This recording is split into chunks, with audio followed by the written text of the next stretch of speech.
Yan mga mi, share ko sa inyo kung paano nga ako nagsusulat ng calligraphy sa aking mga cakes. Bali ako, gumagamit lang nga ako nitong piping bag, ayan. Tapos binubutasan ko lang siya ng sobrang liit.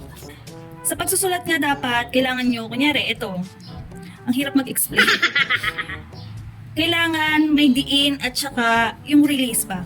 Dito, i-release natin siya, hindi siya sobrang diin, tapos saka natin i-diin, tapos release, diin, release, ay sorry, mali. Diin, tapos release ulit. Pagka manipis yung kailangan natin na line, kailangan i-release natin yung kamay natin. Kumbaga, medyo lulubayan natin yung paghawak natin sa piping bag. Tapos dito naman, ayan, press.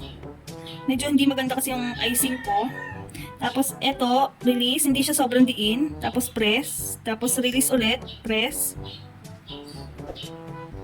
Release, press. Ganyan lang. Diba? Palitan natin yung piping bag. Ito for me ha, ito yung pansin ko. Napansin ko sa pagsusulat ko, kailangan yung icing talaga natin, hindi siya matigas or hindi siya naka-shield. Kailangan medyo malambot or runny siya. Pero hindi naman siya totally runny na hindi kung alam mo tubig na yung lumalabas. Waitin natin. Wait. Ulitin ko sa inyo yung pag-explain kasi ang gulo-gulo. Hindi talaga ako magaling mag-explain. Kaya hindi rin talaga ako mahiling mag-live. Yan, natripan ko lang ngayon kasi tapos na ako sa mga orders ko. Ayan, ito yung piping bag natin. Siguro sobrang liit lang. Tingnan natin. Tingnan nyo yung kamay ko kung paano ko siya i-press at saka i-release. Para, ang hirap kasi talaga mag-explain. Ito, ganito. Press muna tayo, tapos release, para maliit lang yung lumabas na icing. Tapos press, release. Basta, kailangan lang yung pinaka kamay natin, tatansyahin natin. Ako, pag nagsusulat ako, kailangan nakaganyan yung isang kong kamay dito sa pangsulat ko. O, diba? Ang ganda. Lagi niyong tatandaan na pagka kailangan natin itong maliit na, basta yung maliit na linya na yan, kailangan lulubayan natin yung hawak natin sa piping bag. Pagka kailangan naman natin ng medyo makapal, doon natin i-press yung ating piping bag para mas malaki yung lumabas na icing. Nagigets nyo ba? Sorry, hindi talaga ako magaling mag-explain. Pinipilit ko lang para ma-share ko sa inyo yung technique na to. Dito naman tayo sa birthday.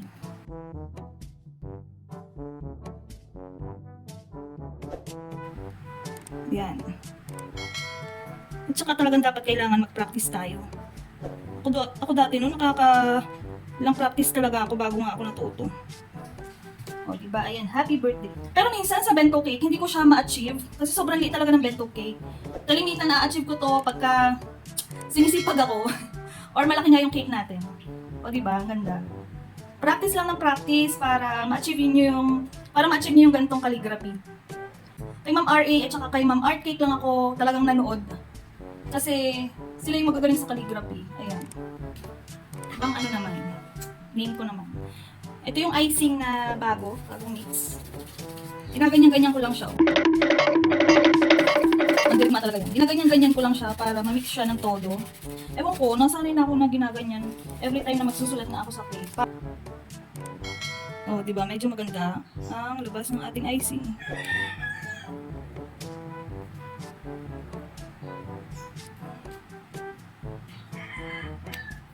Minsan talaga hindi maiiwasan na pumutok. O di ba, hindi ako marunong talaga ng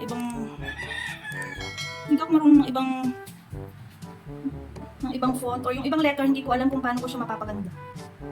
Ayan, sana natuto kayo kahit magulo ako mag-explain. Ayan, thank you for watching.